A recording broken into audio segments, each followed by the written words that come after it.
Hi, I'm Kelly and welcome to Get Licensed. In this video, I will go over the reasons why you should get the First Aid at Work certificate.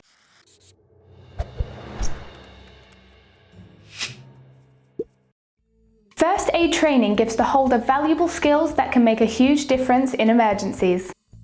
A first aider's intervention can boost recovery and even save lives. In the workplace, however, it is an employer's responsibility, as per the Health and Safety Regulations of 1981, to ensure that employees have access to adequate first aid treatment.